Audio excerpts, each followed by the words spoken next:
What is going on, guys? And today we are back in the mix, and we're mixing up with a good friend of mine. Some of you might know him, some of you might not know him. I will say he is really good at winning 10K bracelets when I have no piece of him whatsoever. My good buddy, Andrew Yeh. Andrew, how you doing, bud? Good to have you on the show. Thank you for having me, Kyle. And I want to say I'm very good at winning 10K bracelets because it's only long one, but Well, you won a big one. I think you won if players, I think, lined up like what's the word here? Not the fanciness. What am I trying to say? prestigious. Yeah, how prestigious it is. I think the one that you won is pretty much up there with the 10K. So, we'll get into that a little bit later. That was awesome to see you win that one. But yeah, You want to win for sure. yeah, but I wanted to have you on, one, because you have been a grinder for a long time. You've been playing World Series tournaments for a long time. You run, I wouldn't say run, but you got the cash game started at the World Series almost every day when you weren't playing a tournament. So you've been around the WSOP and the series, just around the cash game area everywhere in general. And you've like managed to balance your life. You've managed to put a ton of hours in, and you're kind of like, I would say, more or less the consummate grinder.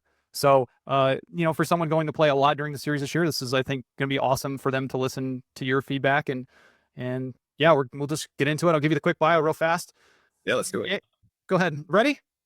Yeah. Do you even know what you have? Have what? Like your accolades. Accolades. What's the accolade? All right. Your awards, I would say. So you just have just under 1.4 million in tournament earnings. You have the one WSOP bracelet, the 10K horse, 3 WSOP official final tables, and 34 World Series cashes. And again, for everyone who doesn't know you very well, can you give your 1-minute poker history? Also, you were kind of joking with me beforehand because you're like, do you even have a story? And you're just like, no, I just popped out and just go, I call. So, so yeah, let's hear the 1-minute story. No, I mean, it all started when I was dealing over at Sandstown Table Games, and a couple of our dealing buddies, they decided to have a home game poker, and they invited me, asked me if I would play. I said no, and so I got there early, my friend's apartment, and I was like, yeah, give me the rundown how you do this. He's like, okay, sure. So they show me how, flop, turn, reverse, whatever, and then, well, okay, and it's like, this is the chips, this is how you bet, when you bet, and this and that. I'm like, okay, cool. And so you play one hand heads up, and as people were walking in, they saw us playing the first hand. And I believe I had like a King 4 offsuit, and the board was like 8, 7, 6, 10. And my friend just kept betting. I was like, okay, yeah, I call. And then by the river, the 5 came, and I made the very bottom of the gut shot. And I was like, yeah, I'm all in. And it's like, I can go all in, right? He's like, yeah, it's okay, I'm all in. The guy's like, okay, I call. And he actually had 2 pair. And I'm like, I made it straight. And he's like, you call all the way with the bottom of a gut shot? I'm like, what's a gut shot? Well, is King 4 a good hand in any table game? I have no idea. Sorry, back then, obviously had no idea. I just, I thought I saw something. I'm like, oh, I can make it straight, I guess. And, go with it. I mean, I knew what all my hands were. I just, didn't know how to play. But after that, I was like, oh, that was easy. So. Yeah. Now, how long have you been going to the World Series now? Because like, if you were dealing at Sam's, then I mean, you weren't young at that time for a lot of like no, I was players starting. Actually, you were what? I was 21. I started dealing as soon as I turned 21. First couple times I went to the World Series was just to play the employee event, the $500 employee event. I did for maybe like the first 5 or 6 years, and then I started getting into mixed games, and then that's the only time I actually started playing other events other than the employee event. Okay. But for the first couple of years, it was just an employee event at the World Series. Never really grinded any cash games, none of that. I mean, I played cash games locally, but I never really, it wasn't really a grind. I was just working back then, being a degenerate pretty much. Yeah, fair enough. All right, we'll get into all this in a little bit. Also, something I don't want to just gloss over too much, but also you're the co-founder of Phenom Poker, and we will talk about that. We will talk about this wonderful hoodie I'm wearing, because again, I still think it's one of the best hoodies I've ever worn, if not the best. It's a beautiful hoodie. It is a beautiful hoodie for sure. I saw Brian Rast wearing it in the 100K Super High Roller Bowl, and it's very fashionable too. So yeah, but we'll get in. We'll start with the World Series stuff, and we'll kind of move our way through a lot of the other things. But ever since I've known you, I've known you now for probably close to 10 years. It always seems like you've been a grinder. You show up, you play the tournaments, you're going to play, and then if you're not, it seems like you're always helping start a cash game somewhere. What is that mentality like? What is your mentality with respect to like being a grinder, showing up every single day and just playing how long you possibly can?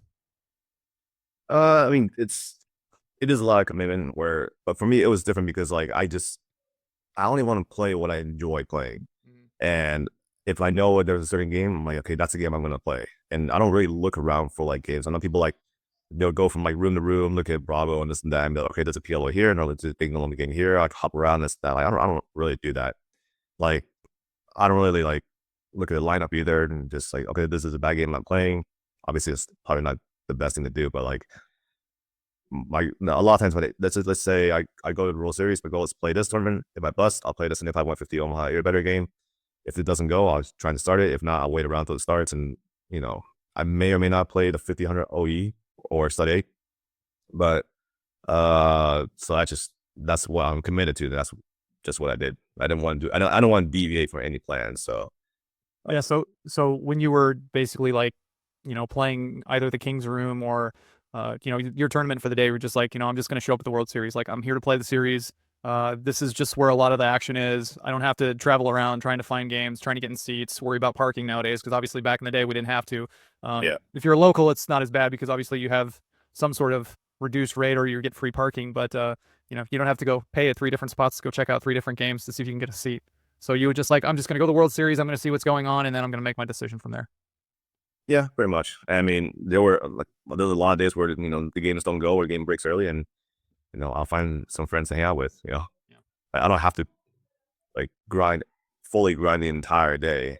I mean, if I do play, I've got up like likely to end up playing the entire day or night or early morning, whatever. But if I don't play, it doesn't bother me either. So Yeah. I mean, okay, that's fair. I'm trying to force the action. Yeah. Well, I also think too, when like you want to play something different, you don't necessarily like playing no limit tournaments, or you don't want to deal with crowds, or there's some things that you don't necessarily like. Picking your own schedule, I think, is a very underrated skill. I think a lot of people think about like maximizing profit, and sometimes, you do a lot better long term if you just enjoy it more what you're doing. Oh yeah, for sure. You don't tire out, you don't get yeah, I think that's a good way to do it. I've done a lot. I've been with it for so long without enjoying it. Yeah, I think enjoying it is actually like the best way to say it. I think that's It's burning stuff out too much otherwise. yeah, I really think it's an underutilized skill in poker. Just enjoying it, just finding ways to enjoy it. Like, there's a lot of ego. I think it was baseball, Eric Baldwin, who was basically saying like the not the psychology of the crowds, but the psychology of the we'll say the psychology of the crowds for lack of my forgetting the term he used right now. But if you have an ego and you walk in and there's a game that you think that you can beat, all your friends and even you think like, all right, I should go play the biggest game in the room kind of thing. And I mean, that's not necessarily the case. Like I said, like sometimes you can pick a game that you just enjoy and just want to go play. And I think for like longevity, that's usually a good skill to have. Yeah. So yeah, I mean, okay. So like obviously you show up, you're like, I'm gonna just show up at the Rio, or obviously now Horseshoe, or wherever you're gonna go. What does your typical day look like during the series? Well, I'm a little bit different than most. I mean, I think I recently, the last 5 to 10 years or so, I know a lot of people adopted the strategy, but like my strategy has always been to late reg, close to max late reg every time. I did not know that. Okay, that's good to know. It's interesting. I didn't know that. Yeah. I just, especially for like, actually for almost for any tournaments, I mean, people argue that for no limit pot limit games, you want to get on right away. So for people that punt and stuff like that, but like knowing my game, I'm just as likely to punt also. So I already just max late reg anyways, because I'm not any good at no limit pot limit. But as far as mixed games go and stuff like that, I feel like buying in minimum 2 hours to 4 hours late.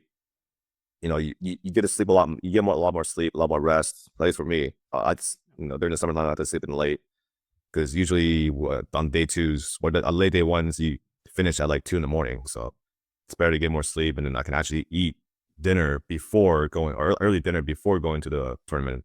Whereas everyone else, they start 2 o'clock. There's no dinner break, so everyone's been there for a long time already, and they're hungry by like 4 or 5 hours in, and they got to run to go get a snack while I already ate and don't care about that too. So Yeah, talking with a lot of my friends over the last couple of years, um, I think that's one of the strategy I'm going to implement a lot more going forward this year, especially limit tournaments that I decide to play. yeah, Is I don't really like missing the first 2 to 4 levels. I don't really care about. I mean, even like late regging one of the tournaments, a limit tournament, so be it.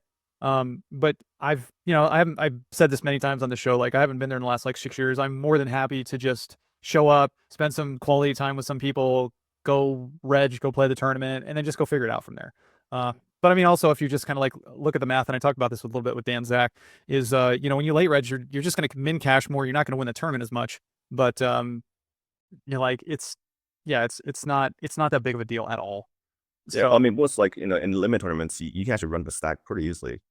yeah, sure. I mean, As in no limit, you try to like, shove for 10 big blinds and you just get called and lose. Sometimes Steve doesn't do about it. So I can't tell you how many times in like the deuce to 7 1500, and I've told this story. I don't know if I've told it on here a lot, but I've been the chip leader twice in the 1500 deuce to 7 triple draw with 8 players left, and both times were four-handed on each table. And once I finished eighth, the other time I finished fourth. It was the same thing, like four-handed super swingy game. yeah, The chips just go flying, and yeah, like again, I've mentioned it so many times in this channel. I'll even ask you that question here in a little bit with respect to just never giving up, especially in these limit tournaments, because all of a sudden, like, your two big bets can turn into 20 in like, two or three hands. yeah, And now you have a lot of play. Now you're playing like normally like a cash game again. yeah. I mean, it's also like for me, it's different because like I initially I grinded a lot of the when I used to work there at the Venetian, they had a lot of limit tournaments, Omaha 8 better and Horse back then, and they weren't the best structure because it was still early on. They were trying to figure out how to run the limit tournaments and stuff like that. So a lot of them weren't the best structures, and you were pretty much 5 to 7 big bets average, almost like 80% of the tournament. Yeah. And that's the ones I grinded for quite a few years, and I got very used to having a 5 to 7 big blind stack. So for me, it's like max leveraging a World Series event where I start with like 5 to 10, 7 to 10 big bets. It feels very, very comfortable. I feel like I have a lot of chips. Yeah. So for me, like I never panic. Even when I get down to like 3 bets, I don't even panic. Like that Yeah.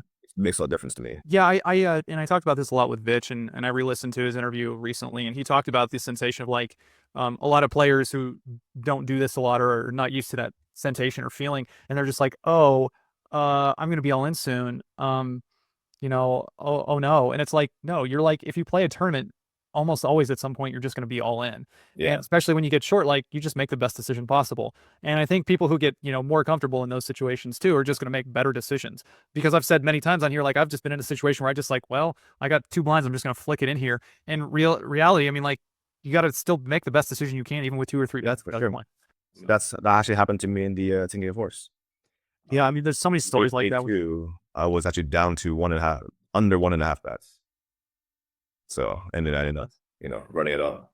Yeah, I think like even Dan was telling me when he won, I think both of his bracelets in 22, he was down 9-1 or 10-1 in both of the heads up matches. He Yeah. won them both, and you just can't. That was pretty epic. His heads up match, one of them was pretty epic. They both swung like 99% both ways in one during the match. It's pretty insane. Yeah, I mean, I tell you too, it's sort of I've been on that side too, and it's so demoralizing to go one way or the other. Oh yeah, for sure. Yeah, yeah, absolutely. Um, I'm gonna, that's one thing that I'm sure you're gonna say. I was gonna one of the things I was gonna ask you is what do you think is one of the things that makes you so successful? But it seems like just being able to be comfortable with like a short stack's one of them. Anything else that you can think of off the top of your head? Um, don't take the beats. Like, don't get upset over beats and stuff like Oh, okay, I see what you're saying. not even like, I mean, I don't even consider them anything bad beats anymore. Like people talk about it all the time, like, oh, I had a flush and I lost and this and that, and where they get really upset and they get tilted, and I'm like, it's just another hand, it's like, who cares? And they just don't let any of that kind of stuff bother you anymore. Yeah. Don't let any like I mean I'm a little biased because like I have a very bad memory. Like I have a really bad short-term memory. So like after like 2 minutes, like I don't even remember what happened anymore generally. And like, it's gone. And I don't remember any hands that really happened unless I think about it. And if I think back, obviously I remember, but like, no, the emotion is not there anymore. It's just gone. So like nothing really bothers me usually during Well, play. so your superpower is like you become a Vulcan after 2 minutes because you have no short-term memory. Yeah, pretty much. I mean, people tell me that a lot. Like it was actually kind of funny. Like I was playing in Crazy Mike's cash game, Mhm. and they always talk about going to outer space or going to space, being like, no, you just tilted and just your mind's in space and you just Mm. going crazy, right? And then Jen Harman was like, Andrew, do you ever go to space? And I'm like, I don't know. I feel like I'm always in space. So in that way, I'm never in space too. So I'm just always there. It doesn't really, nothing really bothers me. All right. I was buried in a game and just like, whatever, smiling, playing, having fun, laughing. So Yeah, I mean, like I'm sure like nowadays too, it doesn't matter as much, but like, you know, I haven't really asked this question too much to many people, but like, um, when you're playing in a game where you're just like comfortably rolled or like have a nice bankroll for it, like realistically, should it ever bother you? I mean, everyone's different, right? Like even if I was playing on my case money, I don't think it would bother me that much Mm. because like whatever happens, just it happens, and I can't really do anything about it, right? I can't go back and change anything, and it. I've seen people who they're worth a lot of money, like a lot of zeros, and they lose one pot and they just go berserk. And it doesn't obviously the money doesn't mean anything to them, but the fact they're losing or whatever, that's not their mentality, and then they just go insane. Yeah, yeah, I've seen it. I mean, I've been on that side too. I'm definitely calmed down Yeah. now. I mean, early on, I've definitely been like that too, where I tilt a lot, and losing is very bothersome. But like after so many years of doing it, just like what's the point in getting upset anymore? You just hurt yourself more than anything else. Yeah, absolutely. One, so we got the side of that basically says is like these are the things I'm really good at. So on the flip side, what do you wish you could have improved over that time? Like not only at the World Series, but just playing poker in general. Being able to focus more, probably, Mm, because I can like. Well, actually, the one thing I wish I could improve on, or even have, is the ability to like do the math. mm. Really you can't do that? You don't have the ability to like just like do the odds real quick in your head like No, really? Oh man. it's very surprising because like the whole it's been I've been joked around a lot where I'm like the only Asian guy can't do math, and like it's I actually didn't go there. benefiting me. I didn't go there. Yeah, it's actually benefiting me by doing the math wrong a couple of times, and I don't know. It's just like when I actually had to do the math, and because I know it was never tank. It's very rare for me. One time I ever think is like it's something happens that I don't know, expect it to happen, but then like the one. So when you see me tanking, it's either I'm trying to do the math or something weird happened in the hand that I did not expect. Yeah. So Yeah. yeah, when it comes to the math part of it, it's like I just don't know the math. I don't I know I kind of know how to do the math. Mhm. I just don't ever remember the math. Like I don't remember, I don't say equations. That doesn't make much sense. But like let's say the odds of like flopping a cell, whatever, and this and Mhm. that, and well, what the pot odds are, and people say SPR or whatever that shit that is. I don't know. I can't remember any of that stuff. I can't remember any of that stuff. People are talking about it like, yeah, and then I'm like, what the hell are they talking about? Like, I don't know. I feel like I've been pretty blessed at like not being able to do all that stuff and still being somewhat successful at playing poker. Because like, actually, our co-founder Matt Vallejo, he asked me recently, it's like, how do you win at poker? And I'm like, what do you mean? I just play. And he's like, no, like you don't do the math, right? You say you don't know the math, like how, but you need to do math pretty much every hand. I'm like, I don't. Like I just don't. I just, and he's like, so what do you do? And it's like, what goes through your head? I'm like, I don't have much thought. Like, I don't think, like, well, normal people think, because my head's a little weird. It's like, I don't think I can, okay, whatever, don't even know how to begin, how normal people think, like, the math behind it, like, ranging, all that stuff. Like, I just know what I'm going to do. I know what you're going to do, or what the possibilities of what you're going to do. So I know how I'm going to react to it. That's pretty much all I'm doing. So a lot of it is, would you say like a lot of it is just rote memory? Like you've just Yeah. played a lot and you've just like Which is why doing the situation based on what happens and what cards come and Yeah, which is why limit poker fits me very well because there's only so many things that can happen.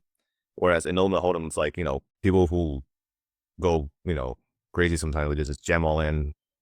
Like I don't deal well with like unexpected events, so I'm just like, no, wow, that's unexpected. And then then I'm thinking, and for no reason, I'm just like, I can't even decipher what's happening, so I'm just gonna fold, I guess. Unless I actually have a hand, I'm like, well, I just whatever. Like I don't care. Like especially like no man problem, but I'm just like, I don't care anymore. Just if you're gonna do something crazy, I'm just gonna call whatever. okay, well, that's one strategy for sure. Yeah, like I said, I'm not any good at normal hold'em or Palo Omaha because it's just like I don't care anymore about trying to get good at those games. All right, well, I'll make sure to trade with you in the '08 this summer, but not the PL '08. I'll skip that one for sure. All right. If you need so obviously like series long, a lot of stuff going on. Do you ever take a break, or if you need a break, what do you do? Yeah, definitely take a break. Like I said, I probably need to lessen more people because like I always max day reg generally, so I get a lot more sleep. Then people get up early, try and get in. Especially people are trying to like rush in at the time a big tournament starts and like fighting for you know uh, for like parking and all that stuff. So, but yeah, I try and take breaks. Hang out with people, friends that you don't see very often. Like, I think it's always good. Make some time for your friends. Go eat, play some indoor golf. Enjoy yourself. Yeah, It's always good to relax. Relax the mind a little bit. Don't be so stressed. yeah, yeah. One of the things I was going to ask you specifically too, something that brings me back to what you're talking about, specifically with like the Venetian tournaments and their structures. Do you think the structures at the World Series are pretty good?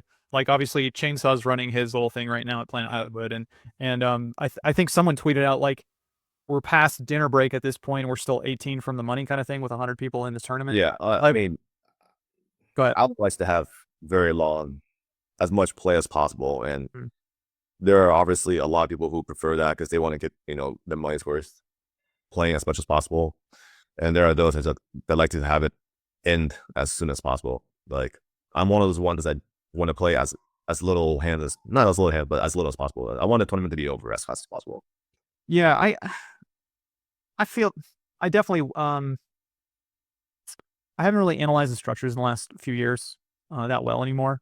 Because I know I think like day one on a lot of them they're like 40 minutes versus like 60 on day two or like 90 at the final table. And back in the day, a lot of them were just like 60, 60, 60 all the way 50, through. 60, yeah, all the way through. And I haven't looked. I mean, for me, in some ways, I would almost just um, like a flip and go. Like if you just flip and win your table, you're in the money, and now we can just kind of play, play like a tournament with some, with some decent stacks in there or something like that. I mean, obviously that's not necessarily going to work, but definitely like I like quicker play at the beginning because if you go bust, if you bust, you can go do something else. You can go have dinner, or you can go play a cash game or something like that. There's nothing worse than playing like the 2500. I remember, I think it was the 2500 OE, uh, whatever it was last year. I was there in like 19, and I don't know if I busted like 10 from the money or something like that. But I played all day one, and then I don't know 8 hours on day two or something like that. Yeah, almost all day too. Yeah, and it's just I mean, it's brutal. I mean, it's just super brutal with respect to that. So, yeah, like I think they're trying to find the nice way to do it, but I do think if you're playing in a tournament that's probably under a 5K tournament, I would love to see make the money by the end of the night on day one every single day, and just be done with it. Yes. If you have to cut out late reg earlier, so be it. Because then obviously like don't give someone the ability to late reg 8 hours into it, and then you make the money in like level, I don't know, 10 or 11 or something like that. But yeah, I like to see that too. So um, Yeah, because like I mean, a lot of the split party events, like the standalone ones, they're lasting almost on average 4 days now, where they have the ability to go into the fourth day a lot, heads up or three handed, and it's just feels like just too much. yeah, yeah, I agree. I'll just leave it at that. I mean, Yeah, I mean, if the tournament's can finish like early day three, I think that's plenty of fun. yeah, well, if you ever need a consultant for a online tournament director in the future, you know, I'll be your guy. So we'll leave it at that for now. Um, one thing too, obviously, you're a family man. So how do you balance the family life during the series? Obviously, this is if I ever go out and play a full schedule again in the future, I don't know if I ever will. Part of me, I tell you what, part of me has really gotten the itch leading up to the series. Like, I really gonna want to go chase that bracelet. You're fine now. You got yours. You got the big one. But in the future, I feel like I want to go really chase it super bad. So how do you balance the family life now? Obviously, if you're playing like a full schedule. Yeah, no, I've been actually very lucky that my wife lets me. I tell her obviously early on. She's like, "When does your World Series starts?" I tell her today. Mhm. I'm like, "I'm not done until July 18th or whatever it is, right?" And she's like, "Okay." I'm like, "Yeah." So just she's like, "Okay, I'll leave you alone until that time." And generally, she'll plan whatever summertime for the kid, and you know whatever she plans, she just leaves me out of it, and I get to just do whatever I gotta do for that whole month and a half, whatever it is. So and she just doesn't bother me. So I don't have to think about the family actually during that time. Oh, Only time I do is like if I bust early that I really have nobody to hang out with, no one to eat dinner with or whatever. I'll text them and be like, "You guys do anything?" And if they haven't done anything, then we'll hang out for a little bit. But other than that, it's like there's like month and a half gap in between where I don't text my wife. So Well, I have to imagine too though, because you tend to late reg more often than not. And you can still like wake up late, still hang out with the family for a little bit, and then go play your tournament, as opposed to like I said, I was talking to when I asked Baldy about it. He's like, he wakes up early to go play like the 10 a.m. event, and then he might be playing all day and never see the fam. But I have to imagine if you're registering for the mixed game tournament, which starts at 2, and if you're late regging, then at least you get some sort of time with them during the summer. yeah, I mean, very still very little. 'Cause, like usually, what will happen is like I'll sleep in, and then she'll leave me in the room, and when I wake up, I just get dressed and go downstairs. Usually, I don't. I'll just like order some food and I'll pick up on the way there. And I usually eat in my car before I get into the event. So that way, I don't have to eat at home, and I don't know how to make her cook or anything like that. So I just completely cut her out of it and just let her do whatever she needs to do, so she doesn't have to bother with me. All right, well, So definitely. But mostly, I'll say, all right, I'm going by, and then she's like, okay, good luck, have fun. I'm definitely gonna edit this before I post it, because now my wife is gonna see this, and there's no way she's gonna let me go out to the series if I show this. So yeah, I'll try to remove that in some way or form. All right, so obviously recreational players are going out this summer. What tips do you have for them? Well, I would say just play whatever you enjoy. There's nothing more like worse than like getting stuck in a game or a tournament where you're just miserable. Like Yeah. it's just not fun, and it kind of kills the vibe of the World Series and stuff like that if you're doing that on day in day out too. So, like I know a lot of people like they like going to the seniors events, whatever. They plan around that, and that's fine. Mixed events, game that you like, just play the events that you like. You don't have to force yourself to play, all the events. Like you bust your favorite event, and you're like, oh, I'm going to punt into the no limit at 7 p.m. whatever. It's like, why make yourself more visible? Yeah, actually, I think I want to expand on this. Like, this plans to be the last interview for Series 1 right now, but I think a lot of people view it as like the World Series. We're everyone's going out there to play the World Series, and I don't think that's really the case anymore. I think the World Series is going on, and it's kind of like everything's expanded around it. So if at any point you want to go play, like a bunch of '08 tournaments or a bunch of Deuce tournaments, they tend to schedule those all at the same time. So you can go play one over at Orleans, you can play one at the Wing, you can play one. Yeah, you can play them like every Orleans, the Nugget, Nugget, and I mean it's all. I mean they have mixed events pretty much every single day. So yeah, the World Series is going on, but I don't, if you want to go out and just have fun and play poker, I don't think you necessarily need to feel as committed to the World Series as a lot of people feel like they should. Like, sure, they want to go chase bracelets, and I get it. But, like you said, a lot of these tournaments now can be 4 days long. I mean, if you want to just go play a one day, or there's plenty of other places that you can just go play and have fun. And if you bust, there's plenty of other places to go play another one. But yeah, I think the idea of just going out, picking the tournaments you want to play, go have fun, like just enjoy your time out there. Because yeah, I've definitely been on that side too. Like I think like I was trying to I remember a couple summers when I played there, I was trying to play like a bunch of the 1K satellites at night. And this is a great example of me like dusting off my own chips. I was playing the 1K PL08 satellite into the 10K, and they didn't get done till 6 in the morning. And I think it was like at 3 in the morning or something like that. And we're still pretty far from the morning. I'm just like, I just want to build a stack or go to bed. Like, I don't even want to deal with this. I'm staying later than I normally do if I make day 2 or day 3. Like, I don't want to do this. And at this point now, like, I won't play those again. Just because, like, if it's a limit, I might consider it. But like, no, I want to just go out and specifically the series, play the tournaments I want to play. Go play some cash games, go have some dinners with some friends. And again, like, I'm going out there more as a recreational player this year than like a professional of the past. And taking that mindset going forward into it this year, I really think that I'm just going to do what I want to do and have fun. And when it's all over and said and done, like, so be it. My results are my results, and I'm just going to go home, So yeah, I think that's a good plan. I do. I really do. I think like if you're just, again, I think people just get so focused on the World Series, and I obviously like everyone wants to win a bracelet. There's no doubt about it. But if you're going to go out, you can still enjoy like what Vegas now has to offer during that time, because that's not just World Series time anymore. It's kind of like poker time, because you can literally walk into almost any casino, specifically on the Strip, and find like a tournament series going on. And we say this, we've said this countless times now, because obviously if you want to play a different mixed game tournament, you want to play a different no limit tournament. Well, no limit tournament, you can go play anywhere you want, basically. Almost pretty much everywhere. Yeah, but if you want to go play a mixed game tournament, you can find a mixed game tournament going on like 2 or 3 a day somewhere on the strip. It doesn't really matter. There's plenty of different schedules out there at this point where you can like aggregated schedules where you can find like something going on almost every single day. So yeah, I think I'll leave that with the recreational player going forward. Just go out there, have fun, enjoy. Yeah. Absolutely. This is something too that I know you've done in the past, specifically with like me, is you've definitely like sold pieces for tournaments.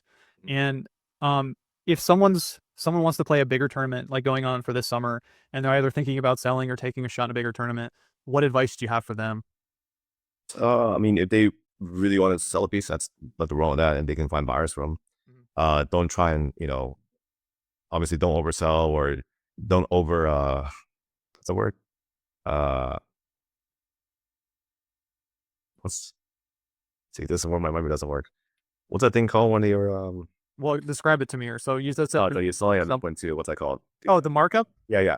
Don't over market yourself just because trying to get in for cheap or whatever, and just be fair and sell at face if you want. I mean, if your goal is just to play in a bigger buy and sell at face value, it's fine. Yeah, I say like I tell people, if you want to go play a tournament, like find a way to play it. Yeah, and like just because you're playing a bigger buy-in, don't change how you play either. Stick to how you usually play. The buy-in amount should not matter at that point. Well, yeah, you're comfortable playing your own way. Yeah, just play however you're comfortable playing, and don't change your strategy because then you're not comfortable, especially at that bigger buy-in. Okay. Yeah, I mean, it's definitely hard. It's definitely hard to think about that a lot of times, but I think that's just a really good piece of advice, especially if you're comfortable playing a certain way. I've seen a lot of people who are like strong players one way, and then they get like deep in a tournament that they're not familiar with, or maybe a bigger buy-in, and say they do like a lot of like limping or 3-betting in 08. This is a good example of it. And then they deviate that because they don't know what to do, instead of just like playing their own game, because then they know what to do. But if they start limping more, playing like more hands or less hands or something where they're just not familiar with it, and they change their strategy up, then they're just in like a really awkward, uncomfortable position like later on in the hand. And and they start thinking about like, I'm playing a 10K. This isn't like a $500 tournament or something like that. So yeah, I think that's a good piece of advice. And let's, I just want to touch again like on the short stack.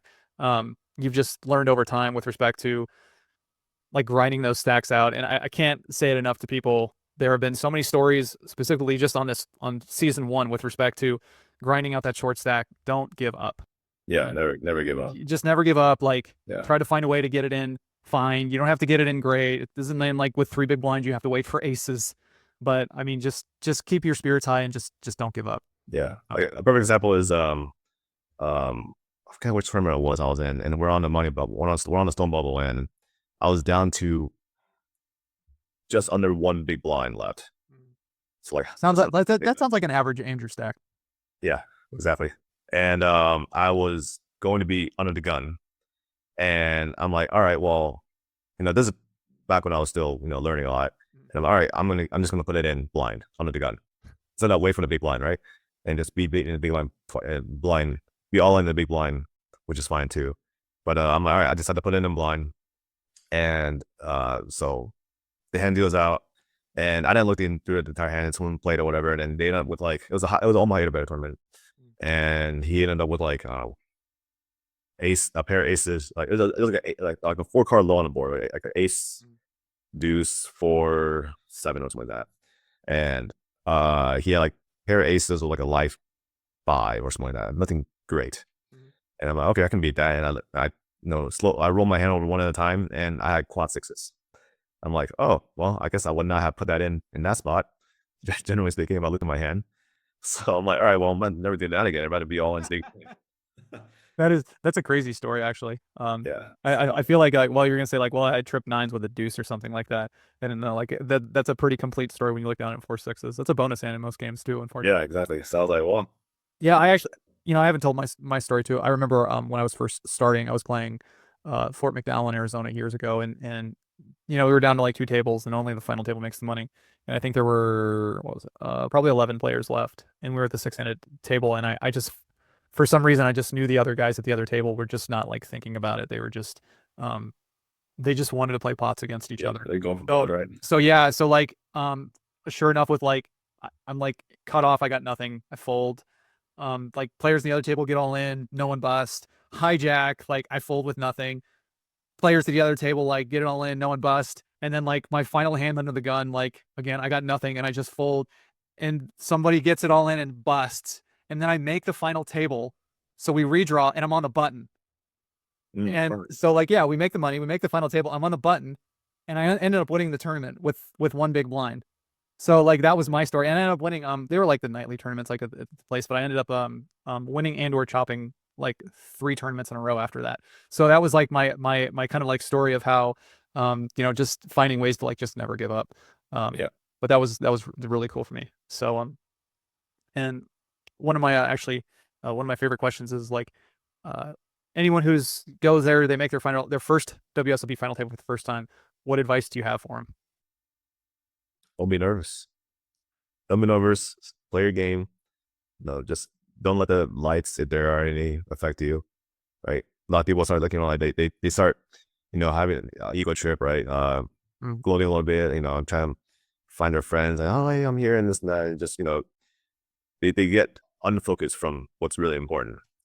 yeah. So I- who cares about all your friends on the rail and this and that? They're gonna be there anyways. Just focus on the game, and because that's obviously far more important. I mean, you're on the final table, but you're still far, far away from winning the bracelet. So Yeah, I think one of the best things to probably do is find a way to get comfortable really quick.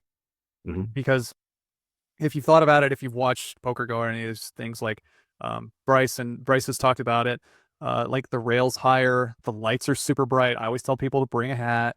Yeah, Um, you don't know if you're gonna be hot or if you're gonna be cold, so you make sure you wear like maybe something light, but bring a sweater. yeah, always bring a Um, jacket or sweater, right? yeah, walk around the stage, check the chairs out. The chairs are different than what they are, in the normal tournament area.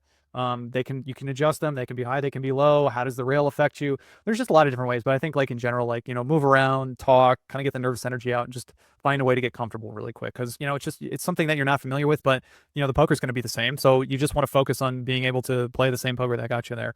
So, Yeah. yeah, if I had to close it out for anyone, um, I would do that. All right.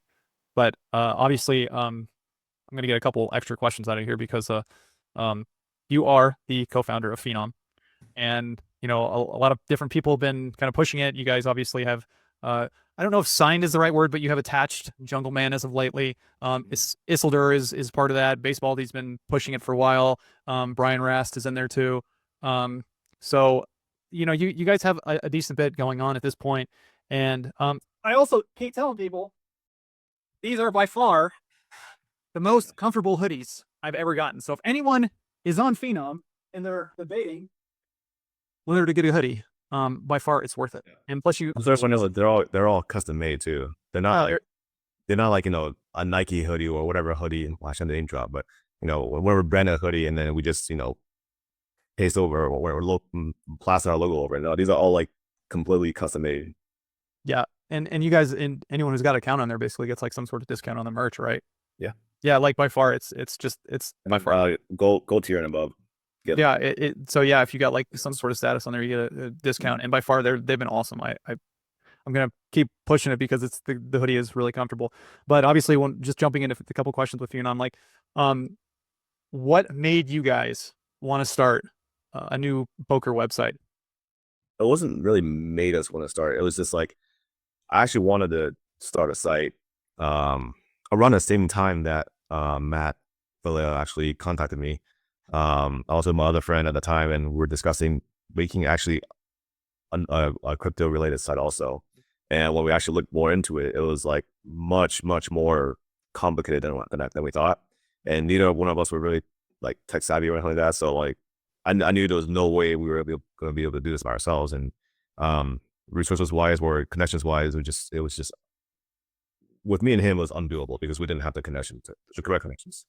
And then literally like 3 months later, Matt called me or text me, call me, and he's like, "Hey, I have an idea." I mean, and I was like, "Okay, I'm all ears." And when he told me, I was like, wow, that sounds almost exactly like what I was trying to do a few months ago.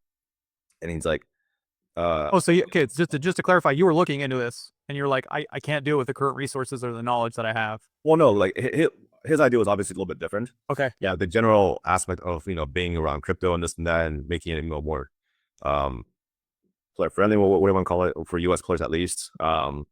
It was actually obviously a better, more thought out idea than what we had originally, than what I had originally. But when he told me, I was like, wow, this is very similar to what I kind of wanted to do initially. And he's like, oh yeah, well, I can get all the logistics and all that stuff and get everything set up. And I was like, interesting. And then we talked about it a little more, and then we slept on it. And then next day, the next day, he was like, fuck it, let's do it. I'm like, all right, I'm in. Yeah.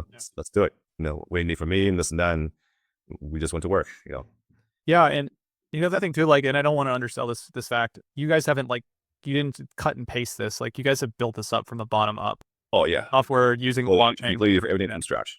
Yeah, Literally. yeah, and like I said, I'm on the Discord every day, just kind of like reading over the conversations and talking, and obviously like the sense of community there is pretty smart, or is it's just awesome in general, just because Yeah, I mean, like, everyone shows. we've been really lucky though, because like a lot of our early adopters and like beta tests, whatever, like they all understand, like, this is like, built from scratch. So there's going to be a lot of bugs that we get through. Like, I'm sure there's still a lot of bugs that we have not even seen yet that, may or may not come up in the future.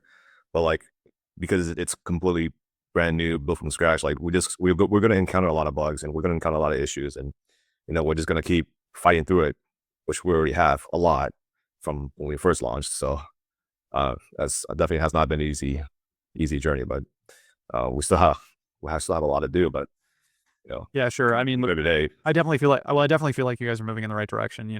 Um, it's been fun to see the site grow, and for sure, like, when you guys first opened up, there were bugs, but there was just a lot of patience. It seemed like in the Discord, it's like, we know you guys are like So start. we're very lucky with that, I think. Yeah, I think you guys really have been, but I think also too, I can't understate this enough in the Discord too. If you guys post a problem, someone's on it almost instantaneously. You guys by far have the best, what I would even call, like, describe as customer service, but usually you're posting something in the Discord and you guys are just getting on it right away. Whether it's like just some sort of random table reset or something you have to release on the blockchain or something along those lines, like, you guys are just on top of it. So that's really refreshing too, especially like, knowing like a lot of bad taste in people's mouths over the years with respect to different things in the poker world, for sure, especially online. The other thing too is like, obviously you guys with respect to reward system, like revenue share, the rake back stuff, player referral, you guys are giving a lot back to the community. So, obviously, like, you're kind of focused on that and like keeping a lot of things, what you described as like keeping it in the poker community versus maximizing like profit. Um, like, why do you guys decide to go that route as opposed to, just basically, you know, trying to make as much as you possibly can as quick as you can? It's just better for a poker community overall, right? Like, we at some point the site, once it's enough players, enough people start earning all the Phenom tokens and whatnot, like it's gonna be, community owned site at some point in the future. And that's kind of our end goal, is to make it like that, a full DAO. And I just feel like at that point, then the site is actually made for the players, and all the money that goes in, it gets pretty much kept within the poker community, at least, not siphoned off to like big corporations and stuff like that. And it's just trying to drain everyone dry from whatever it is. Yeah, well, you said something with respect to the DAO there, and for people who are not familiar with it, like, once you guys, if you guys watch any of my videos for the most part, and or even my like weekly updates in the 100K Phenom way, I talk about the idea of getting your rake back. It's converted to Phenom, and then obviously like your percentage of whatever your Phenom is in the future, that's going to equate to voting rights. Yeah. Correct. So like, yeah, the DAO, the autonomous, decentralized autonomous organization, what you're trying to basically do, and then you have voting rights based on like what Phenom tokens you have. So obviously, yeah, like I said, what you're trying to do is really cool, and it's been fun to be a part of, for sure. Last question.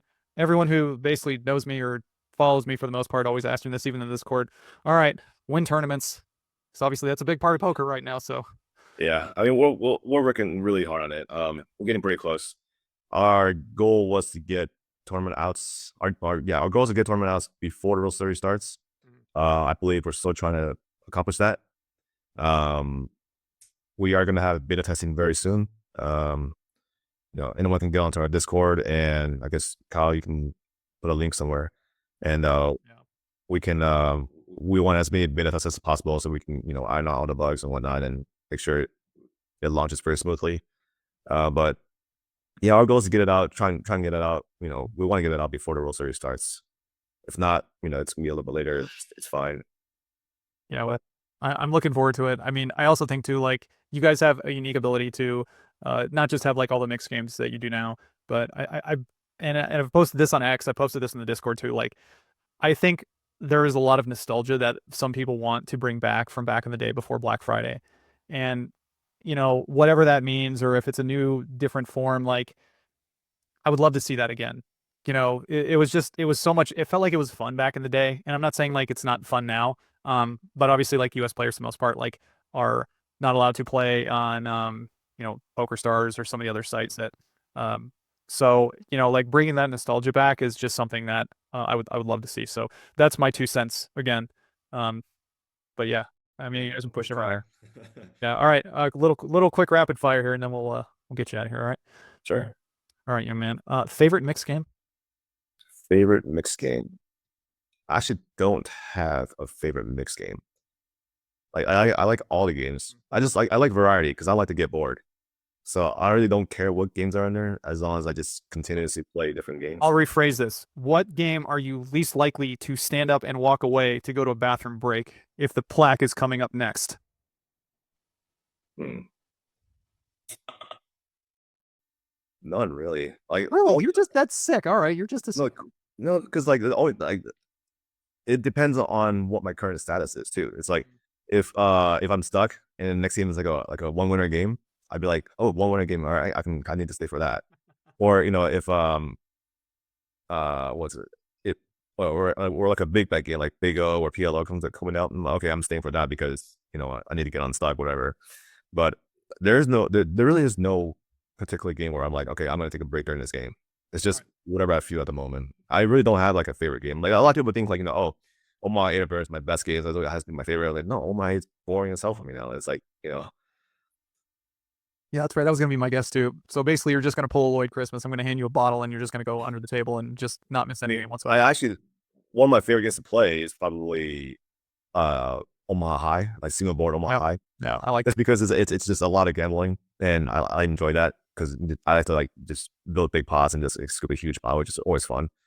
And instead of chopping one, I can even see like the motion you do when you use the like scoop pots. You're just like, just like bringing it in here, kind of thing, and just stacking them. It's nice. It's always fun.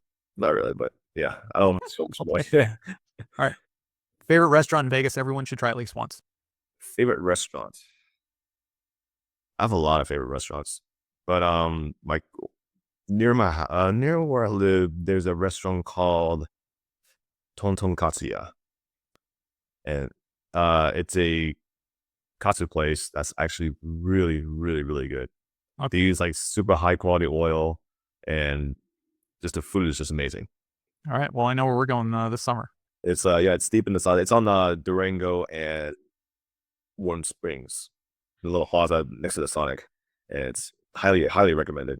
All right, great. We'll just randomize the time so they don't catch us there at the same time. So, yeah, we'll use the GTO strategy to make sure we're not there at the same point. But if you get there early though, they open at noon. If you get there early, you gotta pretty much go stand in line when they open. So seriously, it's that good, huh? That people almost every single day, people waiting outside for them to open to sit down on time. Wow. If you miss the first, it's a pretty small store, pretty small restaurant. So if you miss like the first serving, you're not gonna get until like 40 minutes later until the first people are done. Well, that sounds like a great restaurant recommendation to try then. Like at least everyone should try at least once. So yeah, that's a good one. All right. If you could have one hand back in your poker career, what would it be? One hand back? If you could have one hand back one way, if you could play it a different way or like you have a different outcome one way or the other, what would it be? No, none. I have no idea. Right. Well, I can't think back at certain hands. There's never been a single hand where like it broke me or anything like that. It just like devastated me. I just don't remember anymore. So I'll cover for you. This is not a hand I play, but I've been wanting to tell this one if anyone asks me. So like at the end of the first series, I'll mention this one. I'm sweating my friend Ryan Hughes. There's 4 people left in the 10K heads up. So he's playing heads up against Adrian Mateos. Oh, this this is a while ago.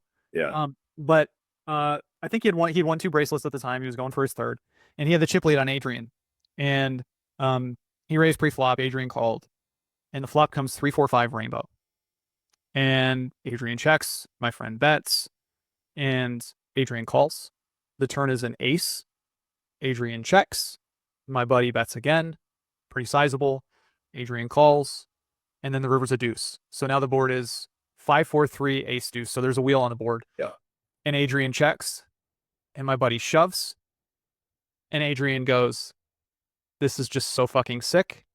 And he tables ace deuce and folds. And my buddy just looks at it and goes, "Yeah, this is so fucking sick." And turns over 6-7. Wow. And would have busted him right there in that hand and didn't. And Adrian came back to win the heads up match and win the bracelet. Oh, brutal. So if there was ever one hand that I would want back for my friend, because I couldn't necessarily like think of one in that situation, that would have been the one for him for sure. So I wonder if you ask Brian and if you'll say that's the hand. yeah, absolutely. All right, sorry guys, my kids walked in, so we're just gonna finish the last 2 questions I got for Andrew here, and we'll go from there. Any memorable moments in poker that are not poker hands? You cannot say you won the 10K horse. We already know this. Not poker hands. I'll give you an example. Kevin Gerhardt said like he won a Harley. He got to give it to his dad. Oh, I remember that. Yeah, he told me about that. Yeah, Kevin told me you were actually pretty good friends with him. I did not know that. So that was cool. I connected with him. Actually, we don't hang out a lot. We try to hang out some, but obviously poker gets that way. But yeah, it's one of my good friends for sure. I remember that story from him. Let's see, really cool thing about poker. Asking me to use my memory. I'm really we're not gonna ever ask you to remember anything ever again after this one. it just doesn't work for me. I have no memory. So you know what? I'll say this because this is actually kind of funny because when we're playing our 8160 mix game at Resorts World, Brandon Chakeros was playing, and he was in a hand where he was thinking on his decision to make. And I won't say he plays slow because he obviously doesn't play slow, but he likes to think before he makes choices or actions, what do you want to call it. And what was it? A conversation came up about tanking or whatever it was, I think. And then I'm like, "Oh, you guys are lucky. You guys are lucky that you can think." And Brandon's like, "What do you mean?" I'm like, "Oh, I don't have thought." He's like, "What do you mean you don't have thought?" I'm like, "Oh, I don't get to think about stuff. I just know." Wait, you said this? Saying I just know sounds really kind of like dickish in a way. But what I mean is like, I just know how I'm gonna react to whatever you're gonna do. So I already know what I'm gonna do before you even do it. Doesn't matter what you do. So that way I don't ever take too long to act. I already know. Like if you're gonna call on my bed, whatever, blah blah blah, it's fine. But my response was, I don't think. I don't get any thought. And he's like, "Wow, that must be nice."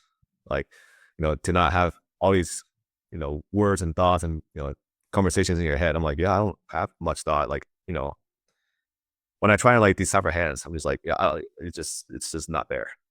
Yeah, it almost seems like simplicity for you is kind of a nice thing. It is. Yeah. Really. Like I said, I'm very blessed that I really enjoy mixed games because the limit structure is just really good for me. Yeah, you're a min bet master. We'll definitely leave that one there. So But yeah, last yeah. Go ahead.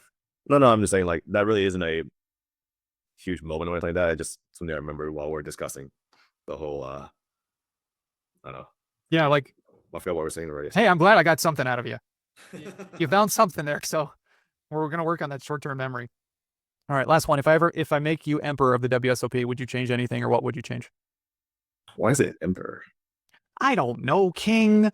I don't really have too many good synonyms with respect to it, but basically, I thought it was a nation thing.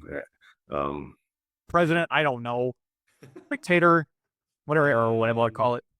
Something that won't get me banned. You're the boss of the WSOP. Oh, it's too simple of a word. Okay, fine. But yeah, keep going. I don't know. Probably just make tournament. I mean, this is probably bad for the WSOP to make tournaments shorter because they want as many people to register as much as possible, obviously. But shortening the tournaments, I think, is better. Shorter tournaments overall, I think, would be better because it gives people more energy to keep playing.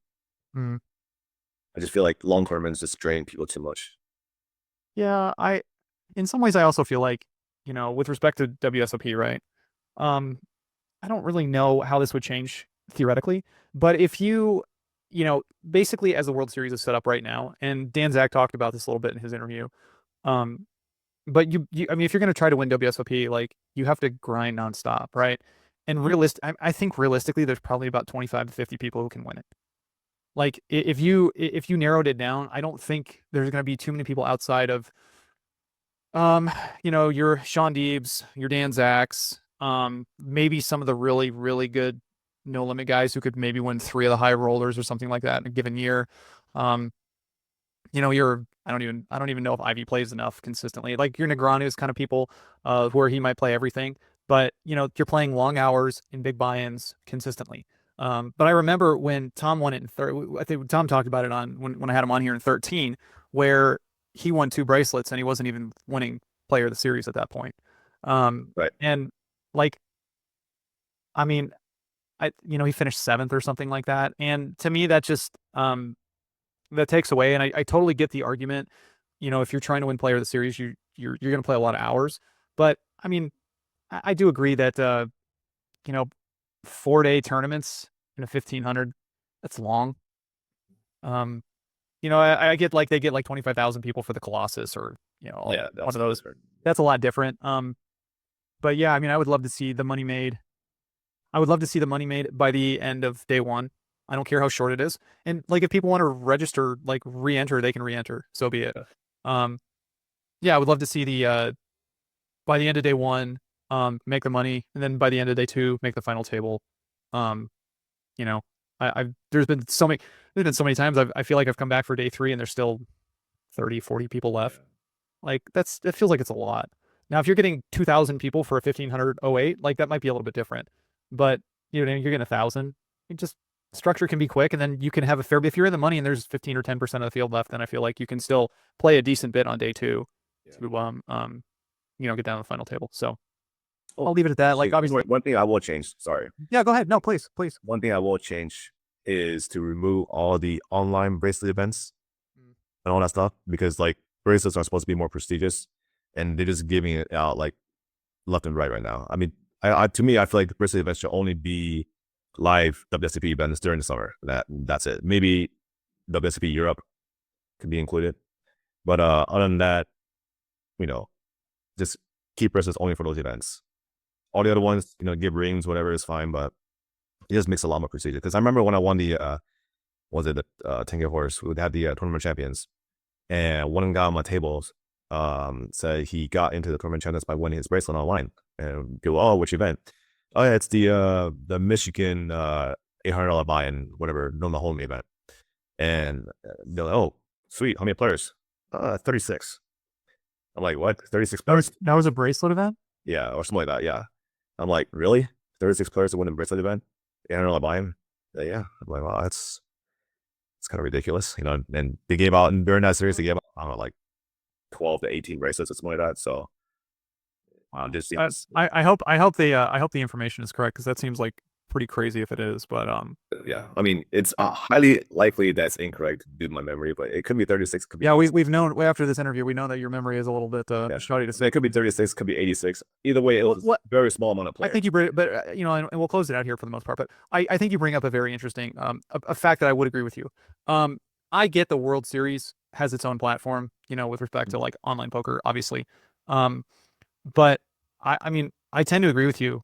You know, when I look back at what the World Series represented back in the day, it was show up. Obviously, if it was at the Horseshoe downtown back in the day, or like even the Rio, or was the Rio, now the Horseshoe again. But I mean, you show up, you play the tournament, and you play for a bracelet. And when I was talking to Tom, and he was like, "Yeah, I wasn't even leading player of the year after he won two bracelets." Well, because like they were giving bracelets out in Asia, and then they were giving out bracelets in Europe, and then they're giving out bracelets online. And I agree with you. Like, I think the prestige of the bracelet is not what it used to be. For sure. I'm just gonna say, I will make that statement here because usually I try to stay away from like stuff like this, but for sure I think there's been a little bit of degradation in the prestige of a bracelet over the last decade or so. You know, COVID was kind of COVID for the most part, so I understand they kind of like did what they had to do, but I mean, what was it like? You know, 4 states playing over bracelets or something like that. Yeah. I mean, it wasn't that much.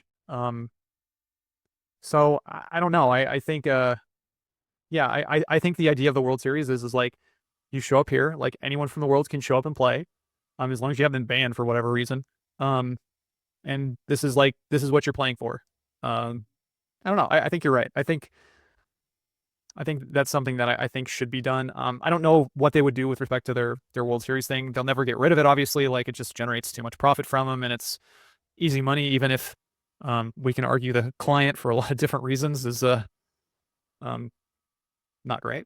But yeah, we'll say that. I'll say that politically correct, I guess, on this one. Um, but yeah, I would like to see.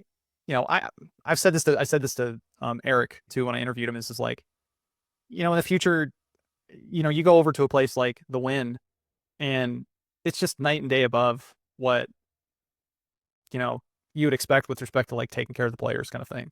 Yeah. And that's what it's about. And, you know, honestly, to kind of like circle back and finish out the conversation, you know, I hope you guys do succeed, obviously, with respect to Phenom, because you guys are focused on the players, taking care of the players, listening to the players, you know, are owned by the players and giving back to the players. So I think that I would love to see that. I would love to see something new and exciting in the space again to kind of bring back not only the newness, but the nostalgic aspects of it.